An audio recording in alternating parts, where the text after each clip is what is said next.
আসসালামু আলাইকুম, investing with কবির চ্যানেলে আপনাকে স্বাগতম। আজকে আমরা একটা কমপ্লিটলি লার্নিং ভিডিও উপস্থাপন করব। এই ভিডিওটা দেখে নিলে আপনি বুঝতে পারবেন একটা ম্যানেজমেন্ট কিভাবে বা একটা কোম্পানি কিভাবে আপনার টাকা প্রতি বছর চুরি করতেছে, এই বিষয়টা কিভাবে খুব সহজে আপনি ধরে ফেলতে পারবেন, এই বিষয়টা আজকের ভিডিওতে আমি শেখাবো।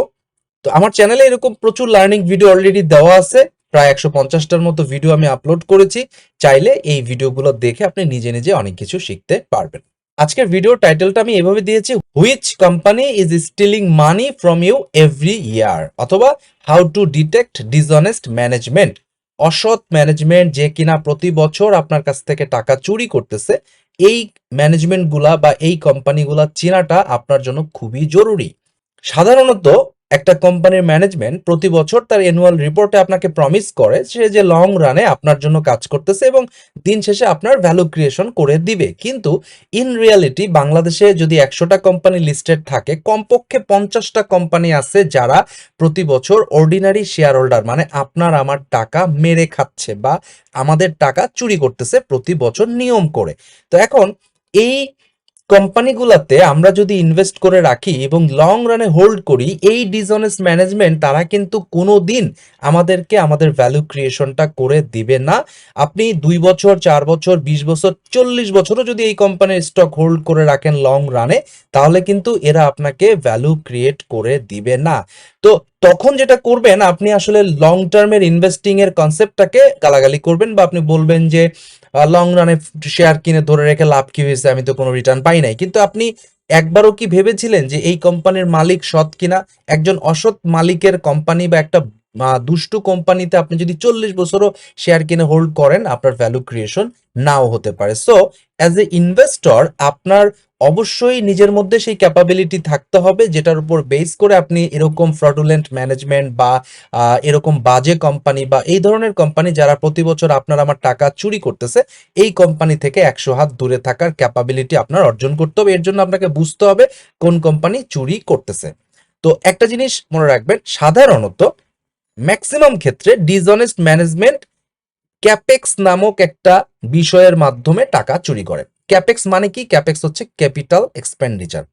ক্যাপিটাল এক্সপেন্ডিচারটা হচ্ছে সেই টাকা যে টাকা কোম্পানি খরচ করে নতুন করে ফিক্সড অ্যাসেট কেনার জন্য, যেমন বিল্ডিং, গাড়ি, ইকুইপমেন্ট, ল্যান্ড, অর্থাৎ প্রপার্টি, প্ল্যান্ট এবং ইকুইপমেন্ট কেনার জন্য যে খরচটা কোম্পানি করে প্রতি বছর, এটার নাম হচ্ছে ক্যাপেক্স। তো ক্যাপেক্স কিন্তু ভালোও হতে পারে, খারাপও হতে পারে। ক্যাপেক্স সাধারণত খুব ভালো জিনিস। কেন?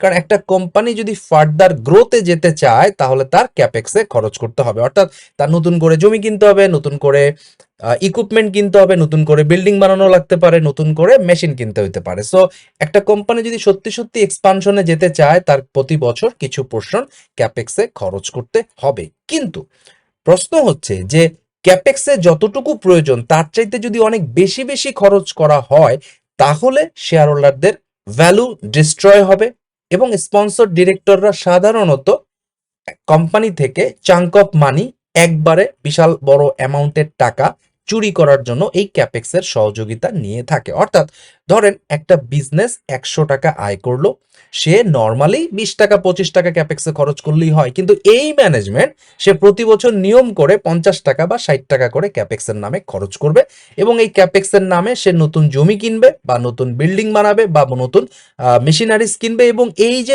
নতুন ক্রয়ে প্রচুর পরিমাণ ওভার ভ্যালুয়েশন করবে বা ওভার ইনভয়েসের মাধ্যমে টাকা সরাবে। ম্যাক্সিমাম ক্ষেত্রে বাংলাদেশে এই ঘটনাটাই ঘটতেছে। তো আপনি কিভাবে বুঝবেন যে আপনার কোম্পানি টাকা চুরি করতেছে কিনা? এর জন্য আপনাকে প্রথম যেটা করতে হবে যে একটা কোম্পানির যে নেট প্রফিট আফটার ট্যাক্স, এর কত পার্সেন্ট কোম্পানিটা প্রতি বছর ক্যাপেক্সে খরচ করতেছে। এবং একটা কোম্পানি, ধরেন ফার্মা কোম্পানি, সে তার ক্যাপেক্সে 50% টাকা খরচ করতেছে, মানে সে নেট প্রফিট করতেছে 100 টাকা, খরচ করতেছে প্রতি বছর এক্সপানশনের পিছনে 50 টাকা। তো আপনাকে যেটা করতে হবে যে ফার্মা ইন্ডাস্ট্রির অ্যাভারেজটা কত, মানে অন্যান্য ভালো ফার্মা ইন্ডাস্ট্রিগুলা কোম্পানিগুলা কত পার্সেন্ট টাকা খরচ করে। এরপরে আপনি দেখবেন হচ্ছে পিপিই টার্নওভার রেশিও দেখবেন এবং সেটা ইন্ডাস্ট্রির সাথে কম্পেয়ার করবেন। অর্থাৎ আমরা প্রথমে বের করব যে একটা কোম্পানি তার নেট প্রফিটের কত পার্সেন্ট ক্যাপেক্সে খরচ করতেছে, সেই সেক্টরের ইন্ডাস্ট্রি অ্যাভারেজটা কত এবং ইন্ডিভিজুয়াল কোম্পানির পিপিই টার্নওভার কত এবং কম্পেয়ার করব বাকি কোম্পানিগুলোর সাথে। সবার প্রথমে আপনি ক্যাশ ফ্লো স্টেটমেন্টে যাবেন, সেখানে ক্যাশ ফ্লো ফ্রম ইনভেস্টিং অ্যাক্টিভিটিজের মাঝখানে আপনি একটা হেড পাবেন বা এন্ট্রি পাবেন যেটার নাম acquisition of property plant and equipment. এইটাই মূলত আপনার ক্যাপেক্স, এইটাই হচ্ছে ক্যাপেক্সের টাকা, মানে নতুন করে প্রপার্টি প্ল্যান্ট এবং ইকুইপমেন্ট কেনার জন্য, অ্যাকুইজিশন করার জন্য কোম্পানি যে পরিমাণ টাকা খরচ করেছে এটার নাম ক্যাপেক্স। দেখেন, নতুন করে প্রপার্টি বলতে ল্যান্ড যদি ধরি, কোম্পানি সাধারণত যে কাজটা করে 5 কোটি টাকার জমি তারা কাগজে কলমে 50 কোটি টাকা দেখায়, এর মাঝখানে কিন্তু 45 কোটি টাকা চুরি হয়ে যায়। তারপরে ধরেন 5 কোটি টাকার মেশিনারিজ কিনবে কিন্তু এলসি করে 50 কোটি টাকার, এর মধ্যেও কিন্তু 45 কোটি টাকা চুরি হয়। সো ক্যাপেক্স এর মাধ্যমেই বাংলাদেশে চাঙ্ক অফ মানি ম্যানেজমেন্ট চুরি করতেছে প্রতি বছর, এটা হচ্ছে সত্যি কথা। সো এই acquisition of property plant and equipment পাবেন হচ্ছে ক্যাশ ফ্লো স্টেটমেন্টে এবং সেটা পাবেন হচ্ছে ইনভেস্টিং অ্যাক্টিভিটিজের আন্ডারে। তো অনেক ক্ষেত্রে ক্যাপিটাল ওয়ার্ক ইন প্রোগ্রেস নামেও একটা হেড থাকে যেটাকেও আমরা ক্যাপেক্স হিসাবে ধরে থাকি। তো ক্যাপিটাল ওয়ার্ক ইন প্রোগ্রেস সবসময় পাওয়া যায় না, তবে ম্যাক্সিমাম ক্ষেত্রে অ্যাকুইজিশন অফ প্রপার্টি প্ল্যান্ট পাবেন। যদি কোনো কোম্পানিতে অ্যাকুইজিশন অফ প্রপার্টি প্ল্যান্টের সাথে ক্যাপিটাল ওয়ার্ক ইন প্রোগ্রেসও পান, সেটাও আপনি ক্যাপেক্সে ধরে নেবেন। তো ক্যাপেক্স আপনি বের করে ফেলছেন, এখন আপনার কাজ হচ্ছে প্রফিট অ্যান্ড লস স্টেটমেন্টে যাওয়া, ওখান থেকে আপনি নেট প্রফিট আফটার ট্যাক্সটা বের করবেন। এবার যে ক্যাপেক্সটা আপনি একটু আগে বের করেছেন, total capex property plant and equipment acquisition বাবদ যে টাকাটা সে খরচ করেছে ওইটাকে ডিভাইড করবেন নেট প্রফিট আফটার ট্যাক্স দ্বারা, তারপর 100 দিয়ে গুণ করলে আপনি যেটা পাবেন সেটা হচ্ছে যে কত পার্সেন্ট নেট প্রফিটের কত পার্সেন্ট টাকা সে ক্যাপেক্সে খরচ করছে। ফর এক্সাম্পল, কোম্পানি এ সে 55 কোটি টাকা ক্যাপেক্সে খরচ করছে এবং এই কোম্পানি এ নেট প্রফিট হিসাবে এই বছর 110 কোটি টাকা আয় করছে। তার মানে এই কোম্পানিটা 55 কোটি টাকা খরচ করেছে 110 কোটি টাকার ভিতরে। তার মানে সে 50% টাকা, নেট প্রফিটের 50% টাকা ফার্দার এক্সপানশনের জন্য খরচ করেছে। তো এই ঘটনাটা যদি 1 বছর 2 বছর হয়, ওকে ফাইন। 8-9 বছরের পরে বা প্রতি 6 বছর 7 বছর পরে এরকম বড় অ্যামাউন্টের ক্যাপেক্স যদি হয়, দেন আমার কোনো আপত্তি নাই। কিন্তু একটা ম্যাচুরড কোম্পানি সে যদি প্রতি বছরেই 50%, 55%, 45% বা 40% করে এরকম ক্যাপেক্সে খরচ করে, তার মানে আপনাকে বুঝতেই হবে সে আপনার কাছ থেকে প্রতিবারই প্রতি বছর বিশাল বড় বড় অ্যামাউন্ট চুরি করতেছে। ওয়ারেন বাফেট সবসময় বলছেন যে একটা ম্যাচুরড কোম্পানি কখনোই 25%-এর বেশি নেট প্রফিটের 25%-এর বেশি টাকা ক্যাপেক্সে খরচ করবে না। যদি কোনো ম্যাচুরড কোম্পানি প্রতি বছর 25%-এর বেশি টাকা ক্যাপেক্সের নামে খরচ করে প্রপার্টি প্ল্যান্ট এন্ড ইকুইপমেন্ট কেনার নামে, তাহলে আপনাকে বুঝতে হবে এই কোম্পানিটা আপনার কাছ থেকে টাকা চুরি করতেছে। সো আপনি বুঝতেই পারতেছেন যে আমরা ধরেন একটা ম্যাচুরড কোম্পানি, সেই কোম্পানিটা প্রতি বছর 20%, 15% বা 30% বা 25% করতে পারে, কিন্তু যদি নিয়ম করে সে 50%, 60%, 50%, 60% করে ক্যাপেক্সে খরচ করে একটা ম্যাচুরড কোম্পানি, তাহলে কিন্তু বোঝাই যাচ্ছে এটা চুরি করতেছে। আপনি বলতে পারেন যে ভাই নতুন কোম্পানি হলে কি হবে? কোম্পানি যদি একেবারেই নতুন হয়, যে 5 বছর 6 বছর 7 বছর তার বয়স, সে প্রচুর এক্সপানশনে যাচ্ছে, দেন এটা আলাদা কথা। কিন্তু কোম্পানির বয়স 20, 25, 30 পার হয়ে যাওয়ার পরে তার এত ক্যাপেক্সে খরচ করাটা কখনোই আসলে ভালো জিনিস না, এটার মাধ্যমে সে আসলে চুরি করতেছে। আপনি আরো যদি কনফার্মেশন চান যে সত্যি সত্যি কোম্পানি আপনার টাকা চুরি করতেছে কিনা ক্যাপেক্স এর মাধ্যমে, এটা যদি কনফার্মেশন চান, তাহলে আপনাকে যে কাজটা করতে হবে, আপনার এই ক্যাপেক্স এর টাকাটা প্রতি বছর আসলে কোথায় যায়? ফিনান্সিয়াল পজিশন স্টেটমেন্ট একটা হেড আছে, সেই হেডের নাম হচ্ছে প্রপার্টি প্ল্যান্ট অ্যান্ড ইকুইপমেন্ট। অর্থাৎ আপনি যে কোনো কোম্পানির ব্যালেন্স শিটে গেলে প্রথম হেডটাই পাবেন প্রপার্টি প্ল্যান্ট অ্যান্ড ইকুইপমেন্ট। আপনার কাজ হচ্ছে যে এই প্রপার্টি প্ল্যান্ট এন্ড ইকুইপমেন্টে যে পরিমাণ ভ্যালু দেওয়া আছে এর বিপরীতে আমরা সত্যিকার অর্থে রেভিনিউতে কোনো রিটার্ন পাচ্ছি কিনা, এইটা বোঝার জন্য আমরা যেটা করব, পিপিই টার্নওভারটা ক্যালকুলেট করব। PPE turnover equals to revenue divided by PPE. আপনি একটা কোম্পানির রেভিনিউকে যদি পিপিই দ্বারা ডিভাইড করেন, আপনি পিপিই টার্নওভার পাবেন।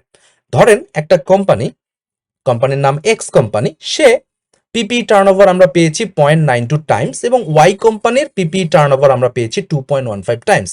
তার মানে দুইটা কোম্পানি যদি একই ইন্ডাস্ট্রিতে বিলং করে, তাহলে এক্স কোম্পানি আমাদের কাছ থেকে টাকা চুরি করতেছে এবং ওয়াই কোম্পানি সেইভাবে টাকা চুরি করতেছে না। অর্থাৎ দুইটাই ধরেন ফার্মা কোম্পানি, একই রকম জেনেরিক ওষুধ বিক্রি করে, দুইটাই ম্যাচুরড কোম্পানি, দুইটারই ব্র্যান্ড ভ্যালু সমান।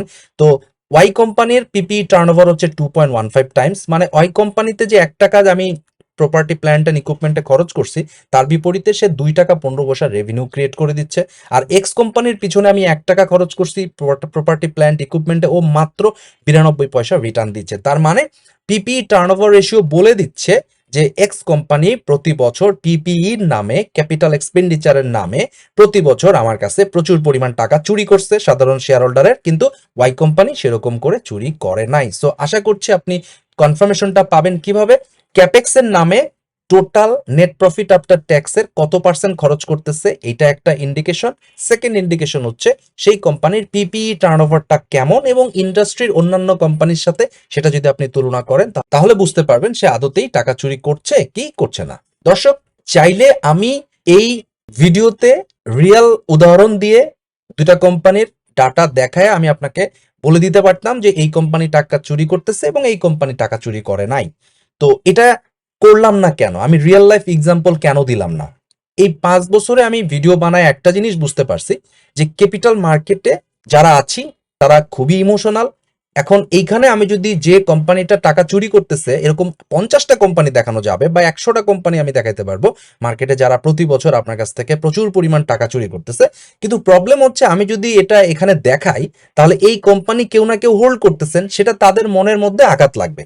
তারা একবারও ভাববেন না যে আমি ভালো জিনিসটা আপনাদেরকে দেখাইলাম, তারা উল্টা মনে করবে যে আমি প্যানিক দিচ্ছি বা এই ভিডিওর মাধ্যমে আপনার এই শেয়ার চুরি করতেছে আপনার ম্যানেজমেন্ট, এটা জানতে পারলে আপনার কষ্ট লাগতেছে। কেন কষ্ট লাগতেছে আপনি ভালো করেই জানেন। এর ফলে আমাদের দেশে যে so called affected small investor আছে তাদের মনের মধ্যে একটা রাগের তৈরি হয়, যার কারণে তারা আমার কমেন্ট বক্সে গিয়ে প্রচুর পরিমাণে হেটফুল কমেন্ট করবে। আমার আসলে ভাই এত দরকার নাই, যার কারণে আমি আপনাকে প্রসেস দেখাইছি। এখন আপনি আপনার হোল্ডের স্টক গুলাতে যান, আপনার ক্যাশ ফ্লো স্টেটমেন্টটা চেক করেন, ক্যাপেক্সটা বের করেন, তারপরে নেট প্রফিটের কত পার্সেন্ট সেটা দেখেন এবং পিপি টার্নওভার বের করে দেখেন যে ওর পিয়ার কোম্পানির কাছ থেকে ও কি ভালো পজিশনে আছে নাকি খারাপ পজিশনে আছে। তাহলে আপনি নিজেই বুঝতে পারবেন আপনার হোল্ডের কোম্পানির মালিক পক্ষ আপনার টাকা প্রতি বছর চুরি করছে কি করছে না।